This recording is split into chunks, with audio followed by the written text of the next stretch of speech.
Migrant workers and laborers. We have launched the One Nation, One Ration Card scheme through which beneficiaries can claim their rations anywhere in the country.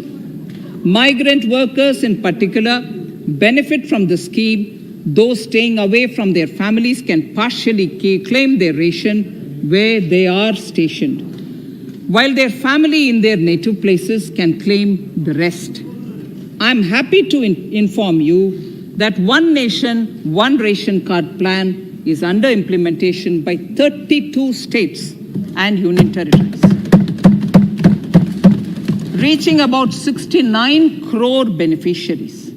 That's a total of 86% beneficiaries covered. The remaining 4 states and UTs will be integrated in the next few months. To further extend our efforts towards the unorganized labor force, migrant workers in particular, I propose to launch a portal that will collect relevant information on gig workers, building and construction workers, among others. This will help formulate health, housing, skill, insurance credit, and food schemes for all migrant workers. We will conclude a process that began 20 years ago with the implementation of the 4 labor codes.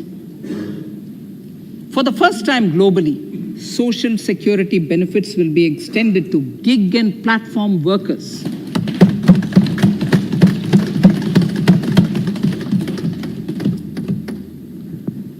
Minimum wages will apply to all categories of workers, and they will all be covered by the Employees State Insurance Corporation.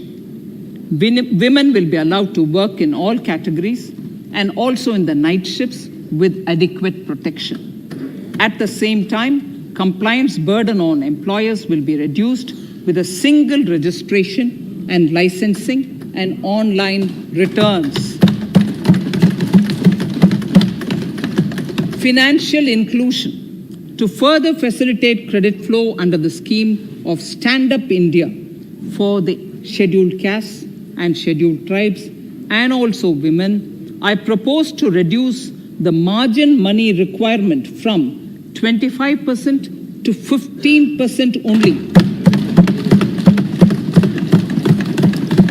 and to also include loans for activities in allied sectors in allied activities in agriculture.